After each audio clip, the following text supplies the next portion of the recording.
අයිබෝන් ජීවිතයේ තිබෙන විවිධ ගැටලු ජීවිතයේ තිබෙන විවිධ අභියෝග ජීවිතයට එන විවිධ බාධකකම් කටළු පිළිබඳව ඒ ගැටලු වලට බාධකකම් කටළු වලට ඒ අභියෝග වලට කොයි ආකාරයෙන්ද ඔබ මුහුණ දිය යුත්තේ ඒ වගේ දේවල් වලට මුහුණ දීලා මේ සමාජයේ පිළිගත් පුද්ගලයන් බවට පත් වෙලා තමන්ගේ ජීවිතයේ ජයගත්තු බොහෝ දෙනෙක් ඉන්නවා. ඒ අය පිළිබඳවත් අපි ජීවන ගෙත්තම වැඩසටහන තුළින් කතා බහ කරනවා. මෙලෙස අපි ආරම්භ කරන්නේ ජීවන ගෙත්තම වැඩසටහන. හොඳයි, අද දවසේ අපි කතා බහ කරන්නට සූදානම් වන්නේ ප්‍රාදේශීය මට්ටමින් ඔබට ඇතිවන ගැටලු निराකරණය කරන්නේ කවුද? උපතේ සිට පුද්ගලයෙකුගේ මරණය දක්වා බොහෝ කටයුතු කරගන්නට පුළුවන් ස්ථානයක් තිබෙනවා. ඒ පිළිබඳව ඔබ දැනුවත් ඇති. ඒ ප්‍රාදේශීය ලේකම් කාර්යාලය මේ සම්බන්ධයෙන් අපි අද දවසේ ජීවන ගෙත්තම් වැඩසටහන තුළින් කතා බහ කරන්නට සූදානම්. ප්‍රාදේශීය පාලනයේ මනුෂ්‍යත්වයේ හදවත අපිට මෙහෙම හඳුන්වන්නට පුළුවන් තැනක් අපේ රට තුල තිබෙනවා. ඒ තමයි අපේ රට තුල තිබෙන ප්‍රාදේශීය ලේකම් කාර්යාලය. මා ඔබට කලින් මතක් කළ ආකාරයට අපේ උපතේ සිට මරණය දක්වා ගම්මට්ටමේ බොහෝ දේවල් අපිට සිද්ධ කරගන්නට පුළුවන්කම තිබෙන තැනක් තමයි ප්‍රාදේශීය ලේකම් කාර්යාලය කියලා අපිට හඳුන්වන්නට පුළුවන්කම තිබෙන්නේ. අපි අද දවසේදී මේ ප්‍රාදේශීය ලේකම් කාර්යාලයෙන් සිද්ධ වන කාර්යභාරය පිළිබඳවත් එතකොට මේ රාජ්‍ය සේවය පිළිබඳවත් බොහෝ කරුණු කාරණා ජීවන ගෙත්තම් වැඩසටහන තුළින් කතා බහ කරන්නට සූදානම් වෙනවා. අපි මේ පිළිබඳව කතා බහ කරන්නට ඉතාමත් ගෞරවයෙන් යුතුව අද ජීවන ගෙත්තමට ඔබේ ජීවිතයේ ගෙත්තම් කරන්න මේ වැඩසටහනට ඉතාමත් ගෞරවයෙන් යුතුව අපි මැදිරියට ආරාධනා කළා ගාල්ල කඩවත් සතර ප්‍රාදේශීය ලේකම්තුමිය හිමාලි රත්නවීර මැතිණිය. අයිබෝන් කියලා ඔබතුමිය පිළිගන්නවා.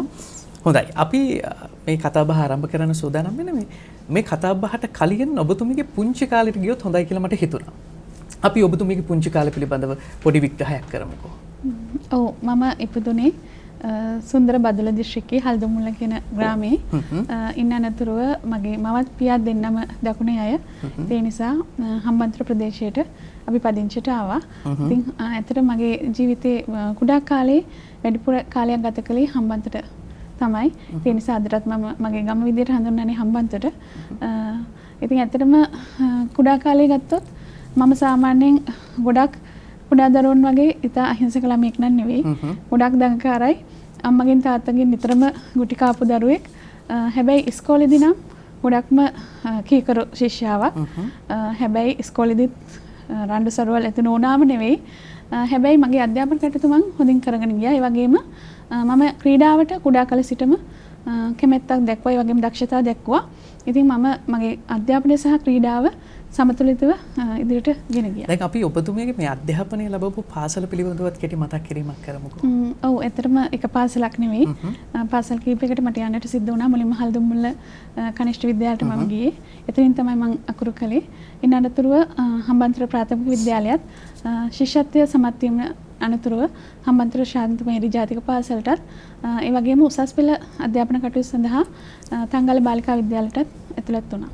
හොඳයි, දැන් මේ විදිහට පාසල් කිහිපයකට ඔබතුමිය සම්බන්ධ වෙමින් ඔබතුමියගේ අධ්‍යාපන කටයුතු සිද්ධ කරලා තියෙනවා. ඒතකොට මේ අධ්‍යාපන කටයුතු සිද්ධ කරන කාලය තුල අමතක නොවන සිදුවීම් සිද්ධ වෙලා ඇති පාසලේ මේ පිළිබඳවත් අපි කතා කළොත්.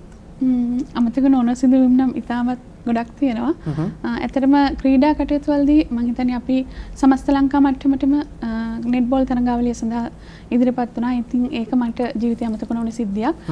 ඒ වගේම තමයි තරඟ රාශියකට මම ඉදිරිපත් වුණා. විශේෂයෙන් සිංහල භාෂා තරඟ, ඒ වගේම ඉංග්‍රීසි භාෂා තරඟ, නාට්‍ය තරඟ, ඒ වගේ විෂය බාහිර කටයුතු රාශියකට සහභාගී වුණා. ඉතින් ඒ සහභාගී වුණු තරඟ රාශිය තරඟ අතරින් විශාල ප්‍රමාණයක් ජයග්‍රහණ ලබා ගන්නට පුළුවන් වුණා.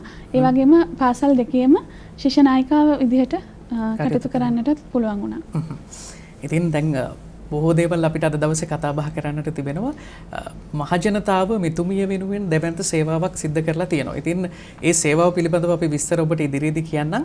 දැන් අපි මෙතුමියගේ මේ පුංචි කාලේ පිළිබඳවත් පාසල් කාලේ පිළිබඳවත් අපි කතා බහ කරමින් ඉන්නේ. මේ පාසලදී ඔබතුමිය වැඩිපුරම මේ දක්ෂතාවයන් පෙන්වුවේ මේ මොන විෂයටද? ඇත්තටම ගණන් වලට. ගණන් වලට ගණිතය විෂයට. එතකොට දැන් සාමාන්‍යයෙන් අපිට දැන් පාසලේදී වැඩිපුරම අපි කැමති ගුරුවරුන් ඉන්නවා. ඔබතුමියට ඒ වගේ කැමති ගුරුවරියක් හිටියද? ගුරුවරයන් ගොඩක් හිටියා. මොකද මට මතකයි මුලින්ම හල්දුමුල ඉස්කෝලේ නන්ද ටීචර්ට මම ගොඩක් කැමතියි. ඒ වගේම හම්බන්තොට විද්‍යාලයේ මැනික් මිස්ටර් ඒ වගේම කැමතියි. එයා මට ඉංග්‍රීසි ඉගෙනුවේ. ඒ වගේම සර්ලත් හිටියා. ඇතරම එහෙම කියන්නේ සමහරට මම අසාධාරණයක් කරයිද දන්නේ. ඔබතුමියට දැන් ස්තුති කරන්න කිව්වොත් ඔබතුමියට ස්තුති කරන අවස්ථාවක් කරගන්න පුළුවන් මේ අවස්ථාව ගුරුවරුන්ට. ඔව් ඇත්තටම මොකද අපි අද යම් තැනක ඉන්නවා නම් ඒකට අඩිතාලම දැම්මුවේ ගුරුවරු. ඒ වගේම දෙමාපියෝ. විශේෂයෙන් මට මේ අවස්ථාවේදී ඇත්තටම මුලින්ම ස්තුති කරන්න ඕන මගේ අම්මට තාත්තටයි. මොකද ඒගොල්ලෝ තමයි මගේ පසුපසෙන් සෙවණැල්ල අක්කගේ හිටියේ. ඒ වගේම මගේ සහෝදරයන් ඒ වගේම මට මේ ගමන මේ දක්වා එන්නට උගන්න යම් දෙයක් ඉගෙනුවා නම් ඒ සියලුම ගුරුවරු. හොඳයි දැන් අපි දැන් ඔබතුමීගේ පාසල් කාලෙන් පස්සේ දැන් අපි යන්න හදන්නේ පෞල් ජීවිතයේ පැත්තට ඔබතුමීගේ කුඩා කාලේ. පෞල් ජීවිතය ගත්තට පස්සේ ඔබතුමියත් එක්ක පවුලේ තව කී දෙනෙක් හිටියද? ආයි මල්ලිලා දෙන්නයි නංගිලා තුන් දෙනයි. තුන් දෙනයි. එතකොට දැන් 6 දෙනෙක් ඔක්කොම. 6 දෙනෙක්. 6 දෙනෙක්ගෙන් යුක්ත පවුලේ ඔබතුමිය කී වෙනේද? වැඩිමලා. වැඩිමලා විදිහට දැන් අනිත් නංගිලා මල්ලිලා ටික බලා ගන්න ලැබෙන්නේ ඔබතුමියට අම්මයි තාත්තයි ගෙදර නැති වෙලාවට. එතකොට ඒ නිවසේ තිබ්බ පරිසරය වටපිටාවත් කොයි වගේද කියලා අපි පැහැදිලි කරමුකෝ. තාත්තා ඇත්තටම ව්‍යාපාර කටයුතු කරේ. අම්මා ගෘහණියක්. ඒ නිසා අම්මා නිරන්තරයෙන් අපිත් එක්ක හිටියා. අපි පාසල එනකොට අම්මා ගෙදර හිටියා. ඉතින් ඒ නිසා අපිට ඇත්තටම අද ගොඩක් දැන් ඇත්තටම මගේ දරුවෝන් නොලැබපු ඒ සුන්දර ළමා කාලේ මට තිබුණා. මොකද මගේ දරුවෝන් පාසල එනකොට මම ගෙදර නැහැ. හැබැයි දැන් මට එහෙම තිබුණේ මං එනකොට අම්මා මං එනකම් බලන් හිටියා. ඉතින් ඇත්තටම පාසල් ඇරලා ඇවිල්ලා අපි ආපු ගමන් කෑම ටික කාලා ඊට පස්සේ දුවන්නේ සෙල්ලම් කරන්න. ඉතින් ඒ සෙල්ලම් කරන්න ගියාට පස්සේ මම අර කලින් කිව්වා වගේ නඩු ගොඩයි ඒ වගේම තමයි රණ්ඩු ගොඩයි. ඉතින් අම්මාගෙන් ගුටි කාපු වාර අනන්තයි. මට මතකයි එක දවසක් අම්මා පුටුවක ගැට ගහලා මට ගැහුවා. මොකද ළමෙක් එක්ක රණ්ඩු වුණා කියලා. ඉතින් ඒ නිසා මේ ඒ යාළුවා අතර මම ඇත්තටම ටිකක් සැර චරිතයක්.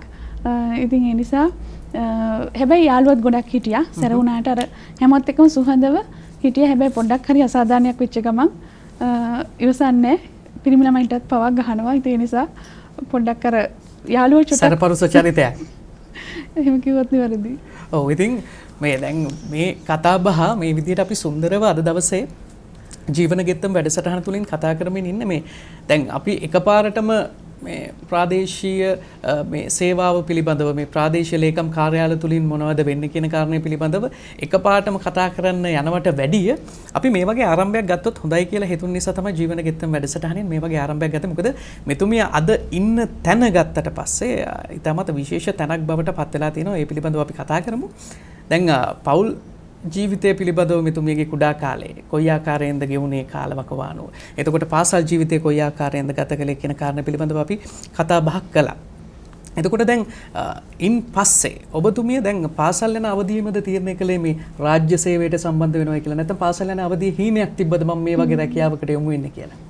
ඔව් ඇත්තටම පාසල යන කාලේ මම නිතර හැමතිස්සෙම වගේ පන්තියේ පළවෙනියා දෙවෙනියා අතර හිටියා. ඉතින් මට විශ්වාසයක් තිබුණා කවදා හරි දවසක මම හොඳ තැනකට එනවා කියලා. හැබැයි ඒක අර අනිත් ළමයින්ට සමහරුන්ගෙන් අහුවාම කියනවා මම දොස්තර කෙනෙක් වෙනවා ඉංජිනේරුවෙක් වෙනවා එහෙම කියලා. හැබැයි මට එහෙම සිහිනයක් තිබුණේ නැහැ. මට තිබුණේ කවදා හරි රටට දැනෙන හොඳ දෙයක් කරන්න පුළුවන් රැකියාවක් මම කරනවා කියන එක. එහෙම නැතුව ඇත්තටම මට අර මේ කෙනා වෙනවා කියන සිහිනයක් තිබුණේ නැහැ. හැබැයි රජයේ සේවයට මම ඇලුම් කළා. මොකද මම හිතුවා කාන්තාවක් විදිහට විශේෂයෙන්ම යම් දෙයක් මහජනයාට විශේෂයෙන්ම අහිංසක දුප්පත් ජනතාවට යම් දැනෙන දෙයක් කරන්නට නම් රජයේ සේවය තෝරාගත යුතුයි කියන අදහස තිබුණා. ඉතින් ඒ අනුව තමයි මම රජයේ සේවයට ප්‍රවිෂ්ඨ වුණේ. හොඳයි දැන් ඔබතුමියගෙන් අපි අහුවොත් එහෙම මේ රාජ්‍ය සේවයට ඔබතුමිය කොයි කාලවකවානුවේද යොමු වෙන්නේ? ඔව් ඔබට පොඩි දෙයක් අමතකුණා මම හිතන්නේ මගේ විශ්වවිද්‍යාල ජීවිතය. ඔව් ඒ ගැනත් කතා කරමු. ඊට පස්සේ අපි රාජ්‍ය සේවයට යොමු වෙන කාලය පිළිබඳවත් කතා කරමු. ඔව් ඇත්තටම මම විශ්වවිද්‍යාල ජීවිතයට කලින් තමයි රාජ්‍ය සේවයට ආවේ. ඔබ නිවැරදි මම හිතන්නේ. මොකද මම උසස් අධ්‍යාපනය හමාර කරපු ගමන්ම උසස් පෙළ ඒ වකවානුවේදී පොඩි ට්‍රෙන්ඩ් එකක් තිබුණා. හැමෝම රජයේ සේවයට අයදුම්පත් යොමු කරනවා. මොකද ඒ කාලේ මගේ යාළුවෝ ගොඩක් අය නර්සින් ගියා. ඒ වගේම ටීචින් ගියා. ඉතින් ඒ කාලේ මම හැබැයි ඒවට එච්චර එළුම් දැක්ුවේ නැහැ. ඒ අතරේ මට ලිපිකරු විභාගයට අයදුම්පත් කැඳවලා තිබුණා. ඉතින් මම ඒ සඳහා අයදුම් කළා. එතෙන්දී ඇත්තටම ගෙදරින් පොඩ්ඩක් විරුද්ධුණා. මොකද ගෙදරින් කැමති වුණේ නැහැ. මම ඒ O level සම්මාන විශේෂ සම්මාන 7කුත් يعني D7යි C1ක් එක පාස් වුණේ. C1 තිබුණේ චිත්‍ර වලට. ඊට පස්සේ උසස් පෙළ කරේ මැත්ස් වලින්. මැත්ස් සබ්ජෙක්ට්ස් වලිනුත් සාමාන්‍ය BSc උපාධිය හදාරන මට්ටමට සමත් වෙලා හිටියේ. හැබැයි ඉතින් ගෙදරින් කිව්වේ ඉංජිනේරුවරියක් වෙන්නට තව සැරයක් විභාගය කරන්න කියලා. හැබැයි ඉතින් ඒ වක්වානුවේ අයි ගෙදරින් කියපු දෙයට අකමැති වුණේ ඔබතුමිය. මොකද ඒ වෙලාවේ ඇත්තටම මට තවදුරටත් පාඩම් කරන්න ෂොටක් කම්මැලිකමක් තිබුණා. සහ දැන් මම එක සැරයක් විභාගේ පාස් වෙලානේ. ඒතකොට විශ්වවිද්‍යාලේ වරම් ලැබෙන මට්ටමේ හිටියා. ඉතින් ඒ නිසා මට හිතුණා කමක් නැහැ. ඉංජිනේරුවරියක් වෙන සිහිනයක් මට සිහිනයක් තිබුණේ නැහනේ. ඔන්න සිහිනයක් තිබුණා නම් සමහරට ඒ ටාගට් එකට යන්න තිබුණා. හැබැයි එහෙම සිහිනයක් තිබුණේ නැති නිසා මම ලිපිකරු විභාගේ ලිව්වා. ලියලා පාස් වුණා. පාස් වෙලා මම ඒ රාජ්‍ය සේවයට මුලින්ම ආවේ 1996. එතකොට අවුරුදු 25ක්. ඉතින් ලිපිකරු සේවයට හැබැයි මම කලින් කිව්වාගේ තාත්තා කැමති වුණේ නැහැ යන්න මම රස්සාවට යනවට. තාත්තා නැවතත් කිව්වේ ඔයා නැහැ ඔයාට ඉංජිනේරින් යන්න පුළුවන් ඔයා ඉංජිනේරින් යන්න කියන එක. මේ ඒ වුණාට මම තදබල ලෙස ඉල්ලා සිටියා මට මේකට අවස්ථාව දෙන්න කියලා. ඇත්තටම තාත්තා දැන් අද ජීවිතුන් අතර නැහැ. ඉතින් තාත්තා අවසන්ට මගේ ඉල්ලීමට එකඟ වුණා. ඒ අනුව මම රජ සේවයට එකතු වුණා. හැබැයි ඒ මුලින්ම මම රැකියාවට ගියාට පස්සේ මට ඇත්තටම මං ගැන කලකිරීමක් ඇති වුණා. ඒකත් කියන්න ඕන. මොකද හේතුව කියන්න පුළුවන්ද අපිට? හේතුව කියන්නේ ඒ වෙනකොට මොකද මාත් එක්ක හිටපු අනිත් හැමෝම මං කියවනේ මම පන්තිය සාමාන්‍යයෙන් පළවෙනිය දෙවෙනියා කියලා. එතකොට මාත් එක්ක සමකාලීනව හිටපු අය මගේ මට්ටමේ හිටපු අය දොස්තරවරු ඒ කියන්නේ A level කරලා ඒගොල්ලෝ විශ්වවිද්‍යාල සමත් වෙලානේ. ඒකට ඒගොල්ලෝ වෛද්‍ය පීඨයට එහෙම නැත්නම් ඉංජිනේරු පීඨයට සමත් වෙලා. ඒකට මම නිකම්ම රාජ්‍ය සේවයට වැඩ කරනවා. ඉතින් එතකොට අන්න එතෙන්දී තමයි මගේ ජීවිතේ ටර්නින් පොයින්ට් එක උනේ. ඊට පස්සේ මම ඔබට කලිනුත් කිව්වා මට තිබුණා ලොකු ආසාවක් මහජනයාට සේවය කරන්න. මම ඒ නිසාම තමයි ඇත්තටම ලිපිකරු සේවය උනත් තෝරගත්තේ. එතකොට හැබැයි මම සේවා කාලේ සාමාන්‍ය මාසයක් දෙකක් වගේ යනකොට මට හිතුණා ඇයි මම මේ දේ කළේ කියලා. මට හිතුණා අර දාත්ත කියු විදිහට අපරාධි මං තවත් සැරයක් විභාගෙ ලියලා ඉංජිනේරුවරියක් වුණා නම් හොඳයි නේද කියලා මට හිතුණා. ඉතින් ඒ වෙලාවේ මම හැබැයි පසුබට උන්නේ නැහැ. ඊට පස්සේ මට දැන් ආපස්සට අඩිය තියන්නත් බැහැ. ඊට පස්සේ මම හැබැයි ගොඩාක් පොත් කියවනවා. මට ඒක කියන්න මතක මම පොඩි කාලේ ඉඳලා හරිම ආසයි කියවන්න. ඉතින් මේ අවස්ථාවේදී මට ඇත්තටම අමතක වෙච්ච නමක් තමයි මගේ පොඩි හම්බන්තොට ප්‍රාථමික විද්‍යාලයේ විදුහල්පතිතුමා චාල්ස් මෙතුමා. එතුමා මට සම්පූර්ණ අවසර දීලා තිබුණා පුස්තකාලය ඕනෑම අවස්ථාවක පරිහරණය කරන්න. සාමාන්‍යයෙන් ඒ කියන්නේ 6 පන්තියට 15 පන්ති වල ළමයින්ට එක පීරියඩ් එකයි මේ පුස්තකාලයට දෙන්නේ. ඉතින් මෙතුමා මගේ මේ කියවීමේ රුචිය නිසා මට ඕනෑම වෙලාවක පුස්තකාලයට යන්නට අවසර දීලා තිබුණා. ඉතින් ඒ කියවීම තුළ මම අර ලිපිකරු සේවයේ ඉන්න අතර මම පොත් කියවනවා. එතකොට මට කියවන්න පුළුවන් වුණා එක චූටි කතාවක්. එතෙන්දි තමයි මගේ ජීවිතේ වෙනස් වුනේ. අපි මේ කතාවත් කියමු. හැබැයි අපිට විරාමයක් ලබා ගන්නත් වෙලාව තියෙනවා. හරි කමන්නේ අපි කතාව කියමු. අතරතුරේදී සමහරක් විට අපිට විරාමයකට යනවා. අපි ඔබට ආරාධනා කරනවා මේ කතාව අතරතුරේ විරාමයට ගියොත් එහෙම ඉතිරි කොටස අහන්න විරාමයෙන් අනතුරු අපිත් එක්ක රැඳිලා ඉන්න කියලා. මේ හරි කතාව පටන් ගමු අපි. ඔව් ඒ කතාව තමයි මට කතාවේ නම හරියට මතක නෑ. මම හිතන්නේ පරිපාලන සේවයේ නිලධාරියෙක් තමයි ඒක ලියලා තිබුණේ. මහා දිසාපති පුංචි දොස්තර කියලා. ඒ කතාව කියවුනේ එක ග්‍රාමයකට ප්‍රාදේශීය ලේකම්වරයෙක් අලුතෙන් වැඩබාර අරගෙන එනවා. එතකොට වැඩබාර අරගෙන එනකොට ලොකු උත්සවයක්. පෙරහැරක් පවත්වලා උත්සවයේ තියාගෙන එනකොට දොස්තරවරයෙක් එයාගේ පුංචි අර බෙහෙත් දෙන තැන ඉඳලා එයාගේ පුද්ගලික බෙහෙත් දෙන තැන ඉඳලා එයා බලනවා. බලනකොට එයාට පේනවා ඒ එන්නේ යත් එක්ක එක පන්තියේ O level ඉඳලා එයා බයෝ කියන්නේ වෛද්‍ය ශාස්ත්‍රයට යමු වෙද්දී කලා ශාස්ත්‍රයට යමු වෙච්ච එයාගේ යාළුවා.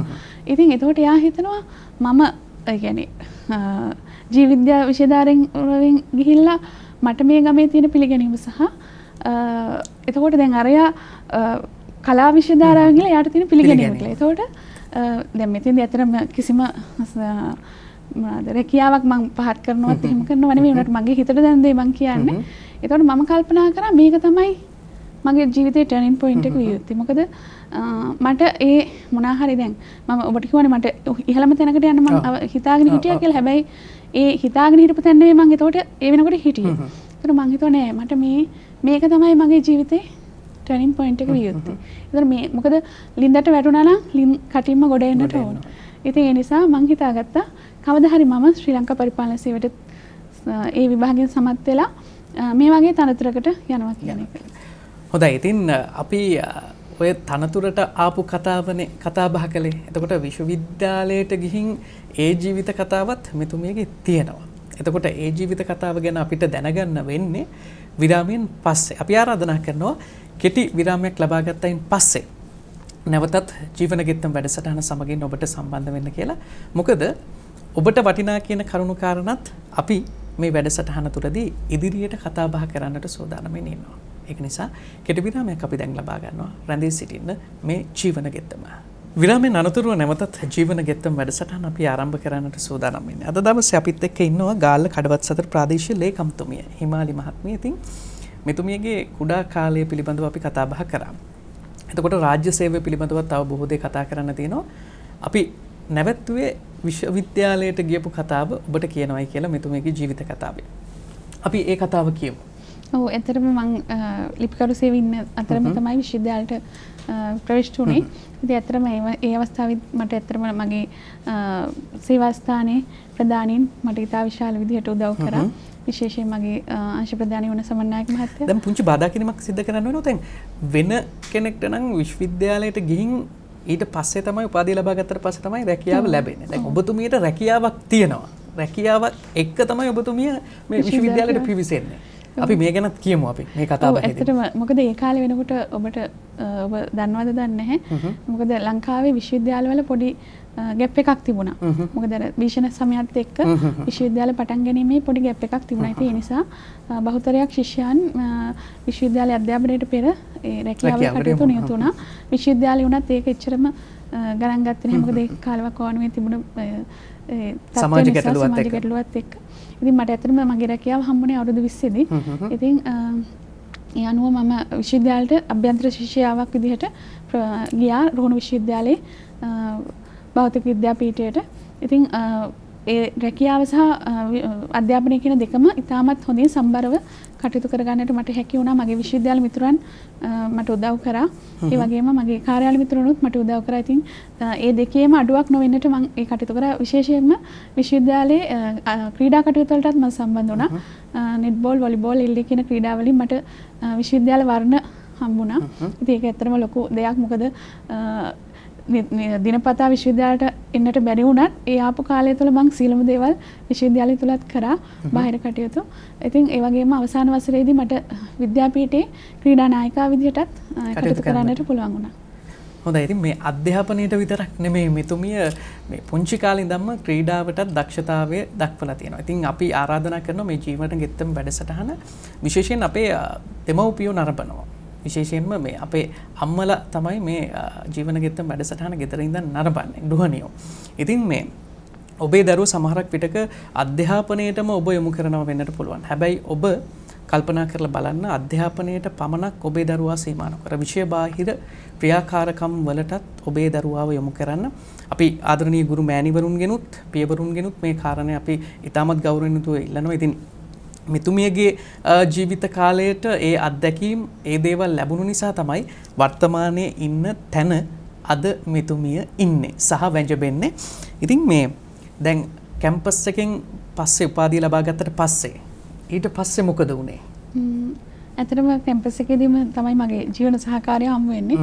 මගේ සමකාලීන විශ්වවිද්‍යාලයේ මිතුරා. ඉතින් ඔහුත් සමග තමයි මම විවාහ වෙන්නේ. ඉන්න අනතුරුව ඒ විවාහ වීමෙන් අනතුරුව මම කොළඹ ප්‍රදේශයට යනවා. රැකියාව ස්ථාන මාරුවක් ලැබලා. ඉන්න අනතුරුව දැන් අර මම ඔයාලට කිව්වනේ මගේ සිහිනයක් තිබුණා කියලා. එතකොට ඒ සිහිනය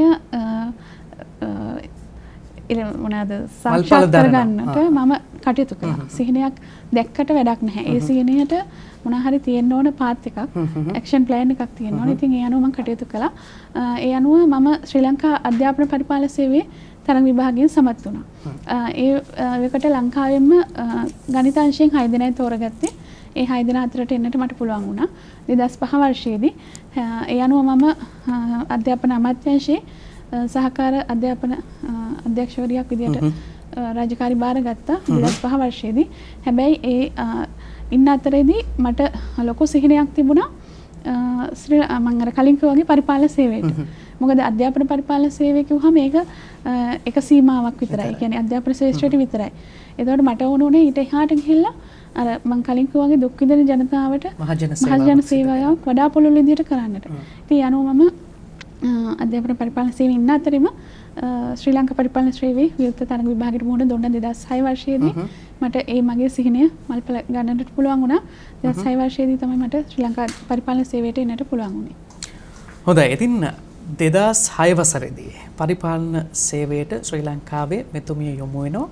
ඊට පස්සේ එතන ඉඳන් අද දක්වා ආපු ගමන් මඟ පිළිබඳව පුංචි පැහැදිලි කිරීමක් කරමුකෝ. මුලින්ම මම පරිසරයට හරිම කැමතියි. සතා සිව්පාවට ගොඩක් ආදරේ. ඉතින් ඒ අනුව මම මුලින්ම මගේ පත්තියම විදියට ඉල්ලුවේ වනජීව සංරක්ෂණ දෙපාර්තමේන්තුව. ඉතින් ඇත්තටම මේ අවස්ථාවේදී මට සමහර මගේ ප්‍රවීණයන් කිව්වා ඒ දෙපාර්තමේන්තුවට යන්න එපා. මොකද ඒක චිටක් ඒ කියන්නේ හොඳ මදි. ඒ කියන්නේ මුලින්ම සේවය ආරම්භ කරන්නට හිතට සුදුසු දැනක් නෙවෙයි කියන මතය ආවා. හැබැයි මම කිව්වා මට ඕන අභියෝගයක්. මොකද මම කැමති අභියෝගයට. විශේෂයෙන් මම ඒ වනජීව සංරක්ෂණ දෙපාර්තමේන්තුව ඉල්ලුව නිසා මාව යොමු කරේ පරිසර අමාත්‍යාංශයට. ඒතර පරිසර අමාත්‍යාංශය කියන්නේ ඉතාමත් විශාල ආකර්ෂණයක් තියෙන තැනක්.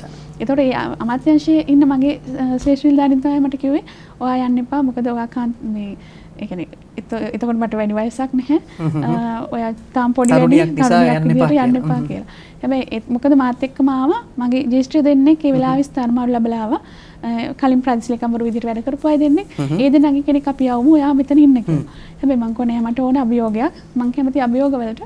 ඒ නිසා මම යන්න ඕන කියන තදබල ඉල්ලීම් මත වනජීව සංරක්ෂණ දෙපාර්තමේන්තුවට ගියා. ඇත්තටම මම ඉතාමත් සතුටු වෙනවා ඒ අභියෝගය මම මේ වෙලාවේ බාරගත්ත එක ගැන. මොකද මට පුළුවන් වුණා අවුරුදු 2කමාරක් වගේ කාලයක් තුල වනජීව සංරක්ෂණ දෙපාර්තමේන්තුවට ඉතාමත් සාධාරණ සේවයක් ඉෂ්ට කරන්න. මොකද ඒ වකවානු වෙනකොට මම ගියේ සහකාර අධ්‍යක්ෂ පාලන තනතුරට ඒ තනතුර අවුරුදු 5ක් පුරප්පාඩු වෙලා තිබුණා. එතකොට ඒ අවුරුදු 5 තුල ඉතා විශාල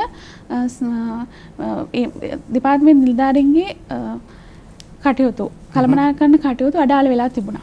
පරිපාලන කටයුතු අඩාල වෙලා තිබුණා. ඉතින් මට පුළුවන් වුණා ඔවුන්ගේ තමන්ගේ ඒ දෙපාර්තමේන්තුවේ නිලධාරීන්ට යහපත් දෙයක් කරන්නට. ඒ වගේම කම්කරු නිලධාරීන් ස්ථිර කරන්නට පුළුවන්කම ලැබුණා. ඒ වගේම ඒ අවස්ථාවේදී ඉතා විශාල ප්‍රමාණයක් බදවා ගැනීම සිද්ධ කරා. ඒ බදවා ගැනීම ඉතාමත් සාධාරණ විදිහට ඉෂ්ට කරන්නට මට පුළුවන් වුණා. කිසිම දේශපාලන බලපෑමකට යටත් නොවි තරඟ විභාගයක් පවත්වලා සමුඛ පරීක්ෂණ පවත්වලා ඒ කටයුතු කරන්නට මට හැකියාව ලැබුණා. හොඳයි. ඉතින් ඒ හැකියාවත් එක්ක එතනින් එහා ගමන් මඟ කොහොමද දැන් වර්තමානයේ තුල ප්‍රාදේශීය ලේකම්තුමියක් විදිහට කටයුතු කරනවා. එතකොට මේ භාරදූරේ කාර්යයක් වර්තමානයේ තුල ඔබතුමිය සිද්ධ කරන්නේ. එතනින් එහාට ආපු ගමන් මඟ පිළිබඳව කතා ඉන්න අතරතුර මම මගේ ගම් ප්‍රදේශයට ගියා හම්බන්තොටට. සහකාර දිස්ත්‍රික් ලේකම් විදියට මම වැඩ කරා. ඉතින් අවුරුදු 5ක් කටයුතු කළා. ඒදිත් ඇත්තටම මම ආයතන ප්‍රධානියෙක් නෙවෙයි. තුන්වෙනි විදියට හිටියේ. හැබැයි ලොකු කාර්යභාරයක් කරා. මේ අවස්ථාවේදී මතක් කරන්න ඕන මගේ දිසාපතිතුමා මේගස්මුල මැතිතුමා මට ඉතාමත් හොඳ ගුරුවරයෙක් වුණා. එතුමාගේ ආభాෂය මං හිතන්නේ මං අද මේ ඉන්න තැනට ලොකුම රුකුලක් වුණා. ඉතින් මොකද මට නිදහස දුන්නා මගේ කටයුතු කරගෙන යන්නට. ඉතින් ඒ ආభాෂයත් එක්ක මම ලුණුගම්හිර ප්‍රාදේශීයකම් විදියට පත් වුණා. ඒක තමයි මං හිතන්නේ ආයතන ප්‍රධානියෙක් විදියට මම කටයුතු කරපු මුල් අවස්ථාව. ඒ කොයි කාලේ වගේද? 2013 වර්ෂයේ තමයි මම ලුණුගම්හිරට ගියේ. මොකද ඒ වෙලාවේ ඇත්තටම ලුණුගම්හිරට යන්නට කලින් අවස්ථා කීපයක් තිබුණා. ඊට වඩා සාමාන්‍ය නාගරික ප්‍රාදේශීයකම් කාර්යාලවල පුරප්පාඩු තිබුණා. හැබැයි මම මිගස්මුල සර්ගෙන් ඉල්ලුවේ නෑ. මට එතෙන්ට නෙමෙයි මට යන්නට ඕනේ දුෂ්කරම තැනට. මම හැමතිස්සෙම අභියෝග බාරගත්තා. අභියෝග වලට මුහුණ දුන්නා. ඉතින් හම්බන්තොට දිස්ත්‍රික්කයේ තියෙන දුෂ්කරම කොට්ටාශය තමයි ලුණුගම්හිර කොට්ටාශය. මට ඕනේ ඒ තැනට ගිහිල්ලා ඒ දුෂ්කර මිනිස්සුන්ට යම් සේවයක් කරන්න. ඉතින් ඒ අනුව මම ලුණුගම්හෙට ගියා. ඉතින් ඇත්තටම ඔබට කියන්න සතුටුයි. මට ලුණුගම්හෙට සේවය කරන්න ඕනේ අවුරුද්දක්. හැබැයි ඒ අවුරුද්ද කාලය තුල ඉතා විශාල සේවයක් කරා. මොකද මේ මිනිසුන්ගේ දෙවෙනි ප්‍රශ්නයක් වෙලා තිබුණා ඉඩම් වලට නිසි බලපත්‍රයක් නොමැතිකම. ඉතින් ඒ අවුරුද්ද තුල මට පුළුවන් වුණා ඉඩම් බලපත්‍ර ඔප්පු 1000කට ආසන්න ප්‍රමාණයක් ඔවුන්ට ලබා දෙන්නට. ඒ වගේම ඔබ දන්නවා මත්තල ගුවන් තොටුපළ තියෙන්නේ ලුණුගම්වෙහෙර කොට්ටාශේ. ඉතින් ඒ මත්තල ගුවන් තොටුපළට අත්පත් කරගත්ත ඉඩම් වලට නිසි සාධාරණයක් කළා තිබුණේ නැහැ වෙනකොට. ඉතින් මම වන්දි පරීක්ෂණ පවත්වලා ඒ සියලුම සාධාරණයන්ට ඉෂ්ට කළා. හොඳයි ඉතින් දැවැන්ත කාර්යභාරයක් කරලා තියෙනවා කාන්තාවක් විදිහට මෙතුමිය. දැන් ඇත්තටම මේ අභියෝග බාර ගන්න කාරණය පිළිබඳව ඔබතුමිය සැරින් සැරේ මේ අපිට ස්මතු කරලා පෙන්වුවා. ඉතින් කාන්තාවක් වෙලා මේ තරම් අභියෝග බාර ගන්න බයක් චකිතයක් හිතුනේ නැද්ද? ඇත්තටම නෑ. ඉතින් ඒ තුල තමයි මේ වර්තමානයේ ඉන්න තැනට එනකන් ගොඩ නැගුණ ඔබතුමිය. දැන් වර්තමානයේ තුල ගාල්ල කඩපත් සතර ප්‍රාදේශීය ලේකම්තුමිය විදිහට කටයුතු කරනවා. ඊට කලින් මේ බද්දේගම මේ ගම් වතුර තත්වයක් උද්ගත වෙලා මේ ඒකෙන් සෑහෙන ජනතාව පීඩා විඳින අවස්ථාවක් උද්ගත වෙලා තිබ්බා. එතකොට ඔබතුමිය මේ එතෙන්දී ඔබතුමියගේ සහභාගීත්වය කොයි ආකාරයෙන්ද තිබුණේ කියන කාරණේත් අපි පැහැදිලි කරමු. ඔව් පොඩි තව චුටි ගැප්පයක් ආවා. ලුණුගම්වෙහෙරින් මම කෙලිම බද්දගමට ආවේ නෑ. ලුණුගම්වෙහෙර කටයුතු කරද්දි මට විදේශ ශිෂ්‍යත්වයක් හම්බුණා. ඒකත් මගේ හිතේ තිබුණ හීනයක්. දැය අවුරුදු ශිෂ්‍යත්වයක් JDS ආයතනය මගින් ලබා දුන්න. ඒ ශිෂ්‍යත්වයට සමත් වෙලා මම අවුරුදු දෙකක් ජපානයේ ඒ ශිෂ්‍යත්වයේ හැදෑරුවා. මගේ උසස් අධ්‍යාපන කටයුතු MBA පාඨමාලාව හැදෑරුවා. මගේ දරුවනුත් සමග ජපානයේ ගත කර අවුරුදු දෙකක්. ඉන්න අතරතුර තමයි නැවත ලංකාවට ආවට පස්සේ මගේ ස්වාමියාගේ ගම් ප්‍රදේශය වන ගාල්ලට එන්නට උනේ. ගාලි පදිංචියට ආවා. ඉතින් ඒ අනුව තමයි බද්දගමට ආවේ. ඉතින් බද්දගම මම එනකොට ඇත්තට මේ වෙනකොට මම කිසිම දෙයක් ගම් වතුර ගැන දැනන් හිටියේ නෑ. මොකද මම හම්බන්තොට ප්‍රදේශයකදී. ඒතර ගම් වතුරක් මට ලොකුවට සම්බන්ධ වෙලා තිබුණේ නැහැ. ඉතින් ඒ වෙලාවේ මම හිතන්නේ ඒ 2017 වර්ෂයේ තමයි බද්දගමට ආපු ලොකුම ගම් වතුර ආවේ. ඉතින් ඒ වෙලාවේ මට පුළුවන් වුණා මගේ කාර්ය මණ්ඩලය නිසියාකාරව කළමනාකරණය කළා කිසිදු කෙනෙකුගේ ජීවිත හානියක් නොවි ඕන ඒ අවශ්‍ය කටයුතු කරලා ඔවුන්ගේ සුබ සාධන කටයුතු වලට සහාය දක්වන්න. ඒ වගේම කිසිදු දේශපාලන බලපෑමකින් තොරව ඒ ලැබෙන දේවල් සියල්ලම සියලුම දෙනාට සමසේ බෙදා දෙන්නට මට හැකියාව ලැබුණා. හොඳයි. ඉතින් මේ තරම් දැවැන්ත කාර්යභාරයක් සිද්ධ කරලා තියෙනවා. ඒට වටිනාකමකුත් ලැබිලා තියෙනවා. දැන් අපි ප්‍රාදේශීය ලේකම් කාර්යාලය තුලින් වෙන කාර්යභාරය පිළිබඳව පුංචි පැහැදිලි කිරීමක් කරමු. ඊට පස්සේ තවත් බොහෝ දේ අපි කතා කරන්න වෙලාව තිබෙන නිසා අපි ඒ කතා බහ ටිකක් පස්සෙකට දාලා මේ ප්‍රාදේශීය ලේකම් කාර්යාලයෙන් වෙන කාර්යභාරය පිළිබඳව පැහැදිලි කිරීමක් කරමු. ඔව් මම හිතනවා ඔබ ප්‍රවිෂ්ටයක් විදිහට ගත්තා. උපදේශයට මරණය දක්වාම කටයුතු රාශියක් කරනවා කියලා ඒක නිවැරදි. මොකද අපි ඉපදුනාට පස්සේ උපැන්න සහතිකය මුලින්ම නිකුත් කිරීම සිදු කරන්නේ ප්‍රාදේශීය ලේකම් කාර්යාලයෙන්.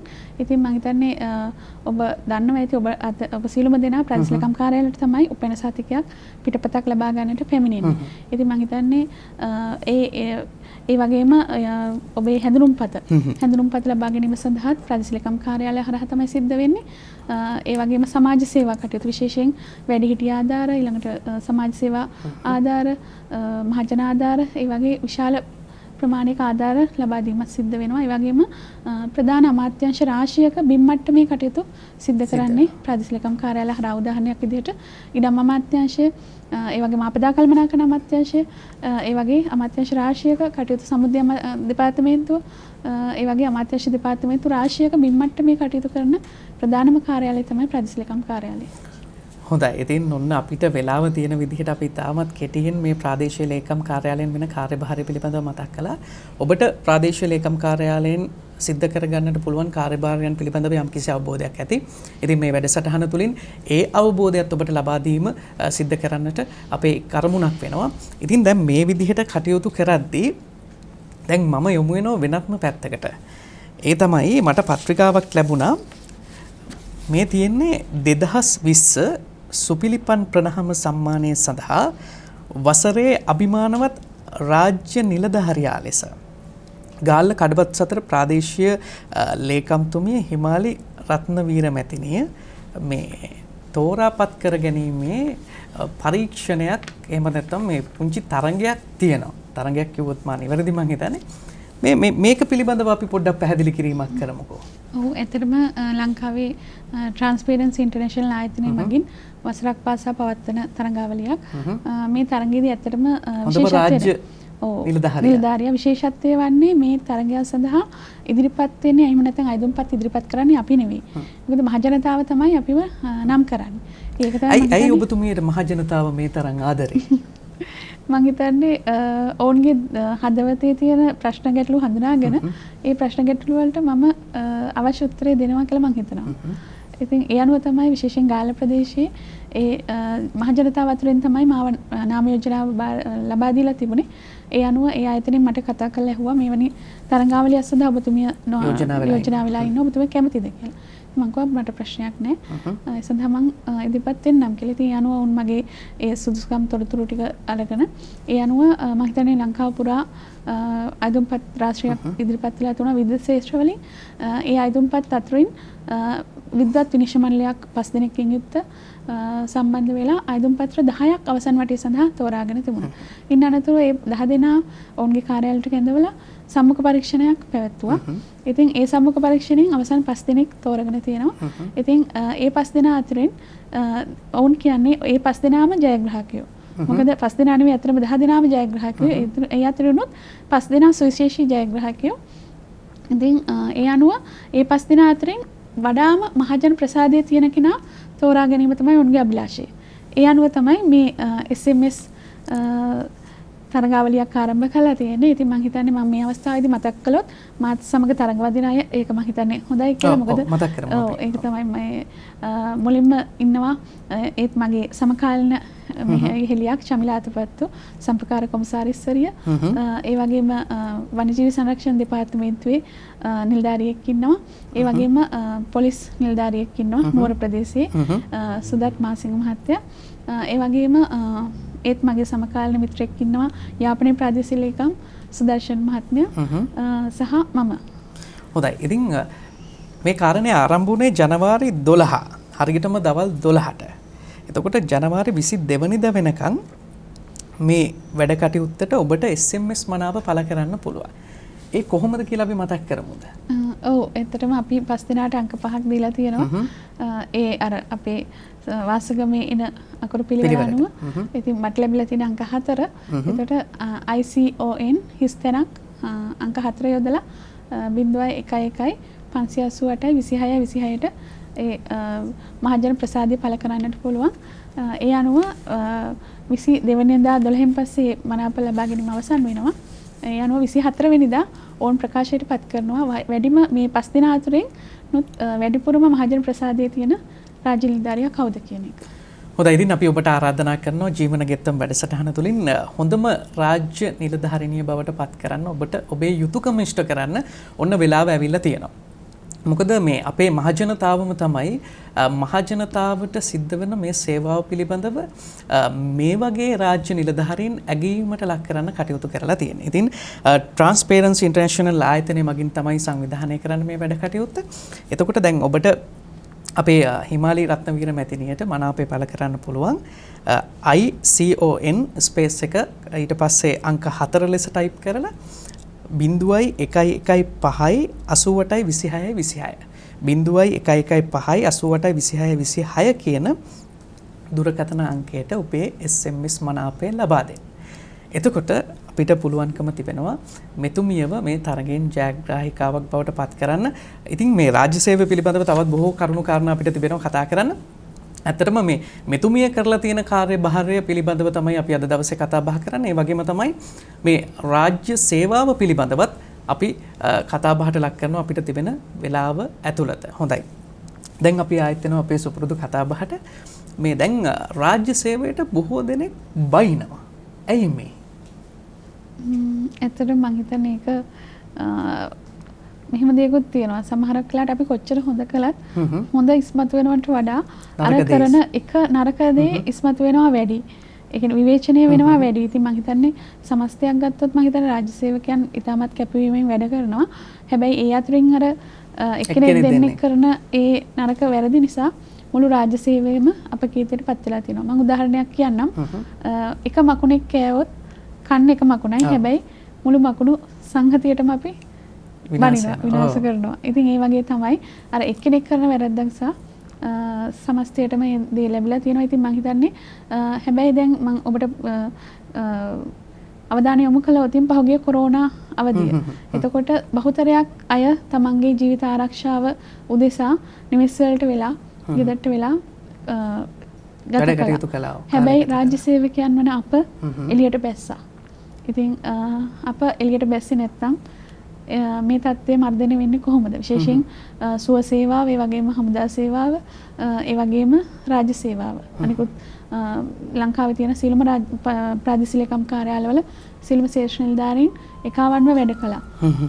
හොඳයි, අපි සූදානම් වෙන්නේ කෙටි විරාමයක් ලබා ගන්නට. කෙටි විරාමයෙන් අනතුරුව නැවතත් ජීවන ගෙත්තම් වැඩසටහන සමගින් සම්බන්ධ වෙමු. නැවතත් ජීවන ගෙත්තම් වැඩසටහන අපි ආරම්භ කරන්න සූදානම් වෙන්නේ ගාල්ල කඩවත් සතර ප්‍රාදේශීය ලේකම්තුමිය සමගින් අපි අද දවසේ කතා බහට යමු වෙලා ඉන්නේ. දැන් අපි මෙතුමියගේ ජීවිත කතාවත් එක්ක ඔබේ ජීවිතයට ගන්න පුළුවන් දේවල් බොහෝමයක් අද දවසේ මේ වැඩසටහන තුළ තිබුණා කියලා අපි විශ්වාස කරනවා.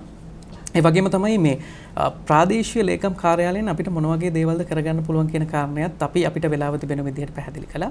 එතකොට මේ සම්බන්ධයෙන් යම් කිසි ගැටලුවක් තිබෙනවා නම් ඔබට පුළුවන්කම තිබෙනවා අපේ දුරකථන අංක වලට අංකනය කිරීමෙන් වැඩිදුර තොරතුරු දැනගන්නට. එහෙම නැත්නම් මේ ප්‍රාදේශීය ලේකම් කාර්යාලයෙන් සිද්ධ වෙන කාර්යභාරය පිළිබඳව වැඩිදුරටත් තොරතුරු ඔබට දැනගන්නට අවශ්‍යතාවයක් තිබෙනවා නම් අපේ දුරකථන අංක ඔස්සේ සම්බන්ධ වෙලා ඒ අදාළ ආයතන අපි දැනුවත් කරමින් ඒ අදාළ ආයතන ඔබ සමග සම්බන්ධතාවය ලබා දෙමින් කටයුතු කරන්නටත් අපි ඉඩ අවකාශය සලසා දෙනවා කියන මතක් කිරීමත් ජීවන ගෙත්තම වැඩසටහන තුළින් අපි මතක් කරනවා. හොඳයි. නැවතත් අපි කතා බහට යමු වෙනවා මේ දැන් මේ ප්‍රාදේශීය ලේකම්තුමිය විදිහට වර්තමානයේ තුල කටයුතු කරන්නේ ගාල්ල කඩවත් සතර ප්‍රාදේශීය ලේකම් කොට්ටාශයේ කාර්යාලය. එතකොට ඔබතුමිය දැන් මොන වගේ කාර්යභාරයන්ද ජනතාව වෙනුවෙන් ඉෂ්ට සිද්ධ කරලා තියෙන මේ වෙද්දී? ඔව් ඇත්තටම කඩවත් සතර ප්‍රාදේශීය ලේකම් කොට්ටාශය කියන්නේ ඉතාමත් නාගරික කොට්ටාශයක්. ගාල්ල දිස්ත්‍රික්කයේ තියෙන ප්‍රධානම නාගරික කොට්ටාශය. ඉතින් මම මේ 2018 වර්ෂයේ තමයි මේ කොට්ටාශයේ සේවයට පැමිණියේ. එහිදී මට තේරුණා ගොඩක් නාගරික ගැටලු රාශියක් තිබුණා. විශේෂයෙන් දැන් බද්දගම ගත්තාම බද්දගම ටිකක් ග්‍රාමීය කොට්ටාශයක්. ඒකට ඒ තැන්වල තිබුණේ ඉඩම් ප්‍රශ්න. හැබැයි ගාල්ල කඩවත් සතර කොට්ටාශය ගත්තාම ඊට වඩා එහා ගිහිල්ලා පුළුල් පරාසයක් තුල ගැටලු එන්නට ගත්තා. විශේෂයෙන් උපැන්න සහතික ඒ වගේම හැඳුනුම්පත් ලබා ගැනීම විශාල පෝලිමක් තිබුණා.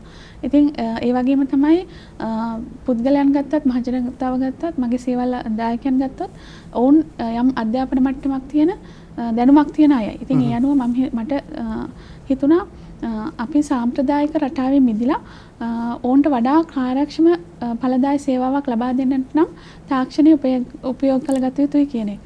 ඉතින් ඒ අනුව හැබැයි මට මුදල් තිබුණේ නැහැ. මොකද රජයේ ප්‍රතිපාදන මේ සඳහා වෙන් වෙලා තිබුණේ නැහැ. ඉතින් ඒ අනුව මම කල්පනා කරලා බලනකොට මට හම්බ වුණා මගේ විශ්වවිද්‍යාල මගේ ඇත්තටම සීනියර් අයියා කෙනෙක්. ඉතින් එයාගේ උදව්වෙන් තමයි මම හැදුවා පරිගණක යම් මෘදුකාංග පද්ධතියක්. ඉතින් ඒ තුලින් මහජනතාවට වඩා පහසුවෙන් සේවා ලබා දීමට අපිට හැකියාව ලැබිලා තියෙනවා. ඒ වගේම දැන් පහුගිය කොරෝනා කාලේ මම ඒක සවිස්තරව කියන්න. එතකොට මේ කටයුතු වලදී ඔබට ඔබේ නිවසේ ඉඳලම අපේ කාර්යාලයේ කටයුතු කරගන්නට පහසුකම් සලසලා දෙන්නට අපිට හැකියාව තිබුණා.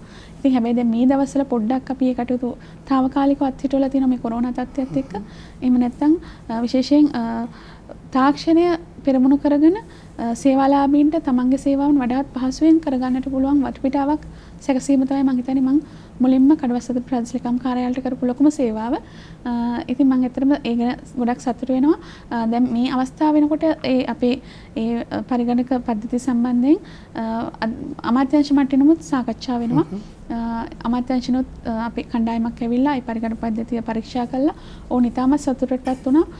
මොකද ඉතාමත් දැන් ඔබ කලිනුත් කිව්වා වගේ මහජනතාවගේ ගොඩක් මැසිවිලි තියෙන්නේ රාජ්‍ය සේවාව හොඳ නෑ කියලා. එතකොට අපි ඒකට උත්තරයක් සැපිය යුතුයි. මොකද අපිත් ඒක අනේ ඕනේ එහෙම කියලා හිටියට හරියන්නේ නෑ. ඉතින් අපිට පුළුවන් මට්ටමින් අපි ඒ සඳහා පිළිතුරු සපයන්නට උත්සාහ කළ යුතුයි. ඒ නිසා ඒ සඳහා මූලික අඩිතාල මම යොදලා තියෙනවා.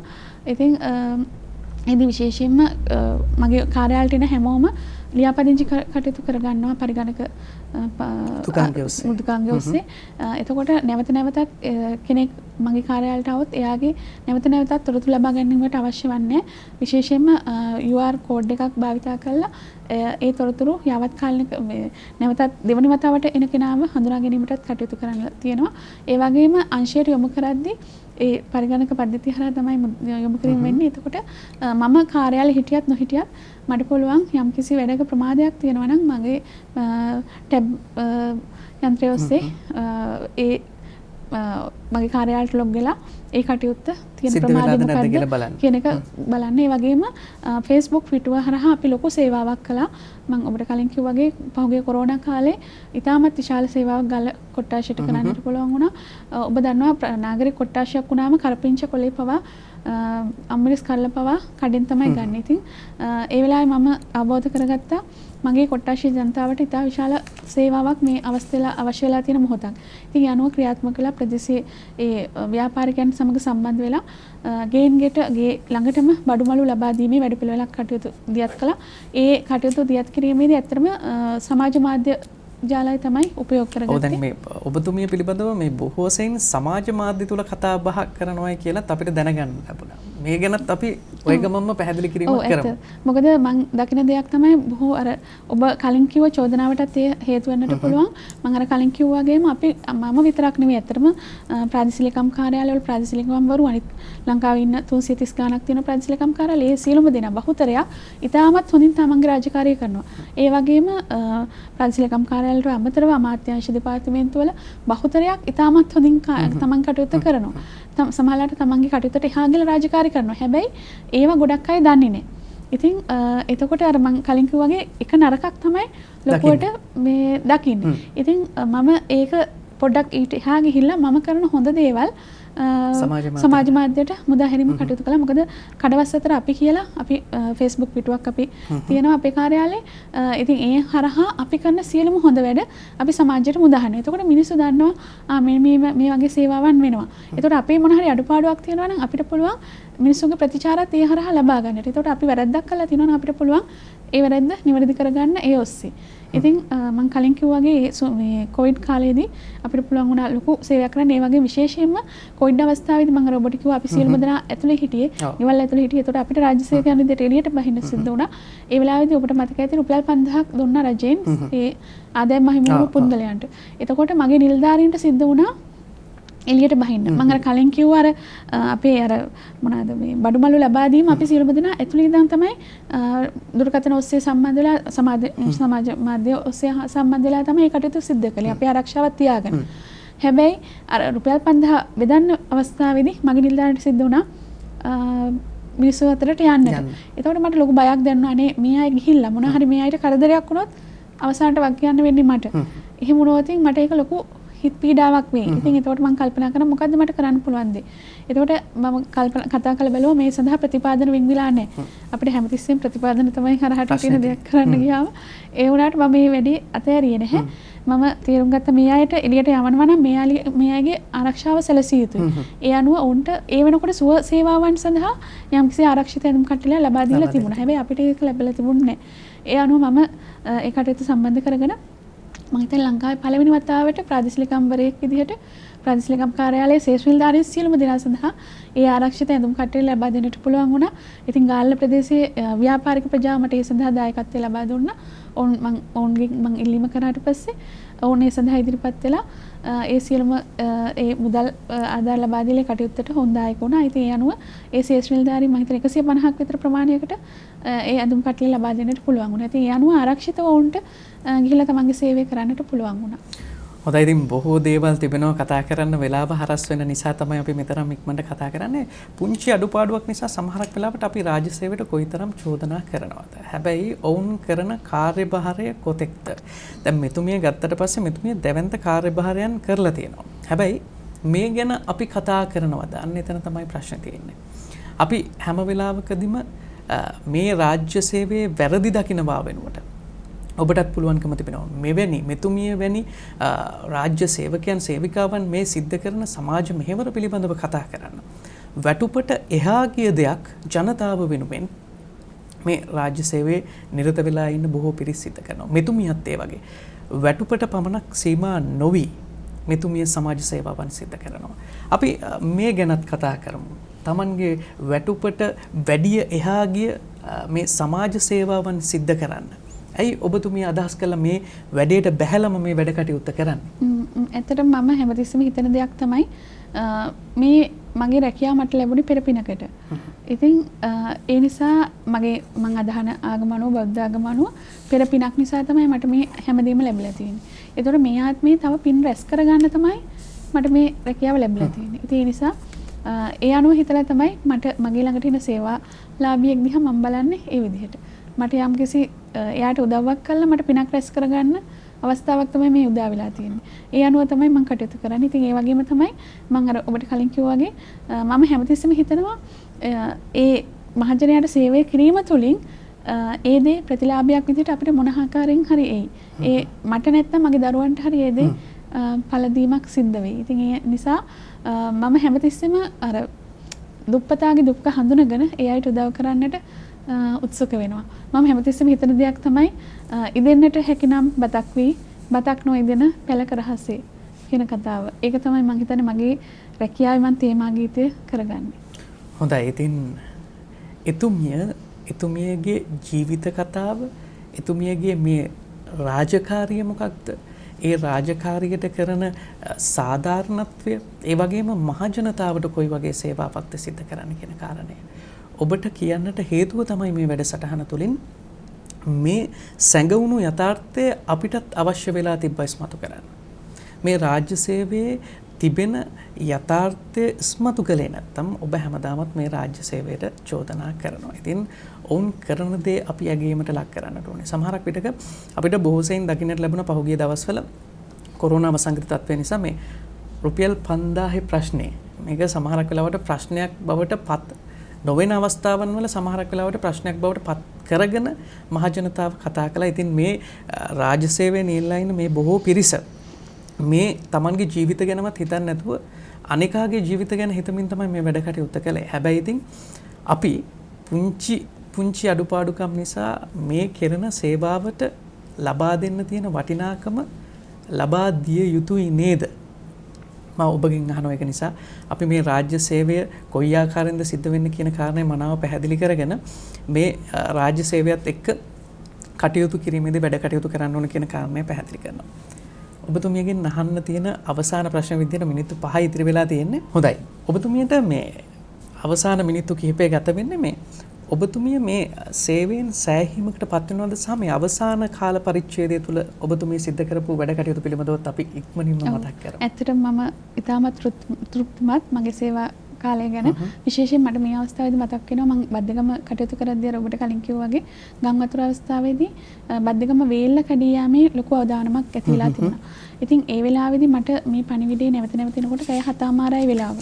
ඒ වෙලාවේ ඇත්තටම මම ඒ අදාළ අංශවලට කතා කරත් නිසි පිළිතුරක් මට ලැබුණේ නැහැ. ඉතින් මට ඒ වෙලාවේ ඇත්තටම මතක් වුණේ ඔබට මතකද දන්නේ අපි පොඩි කාලේ ඉස්කෝලේ යන කාලේ කියවපු සිංහල පොතක තිබුණා කාල කියන පුද්ගලයා වගේ වේලක් හැරෙන්න යනකොට අතින් වහගෙන ඒ වේල්ල මුළු ගම්ම බේරගත්ත කතාවක්. ඉතින් ඒ අනුව කටයුතු කළා මම ඉහළටම දැනුවත් කළා.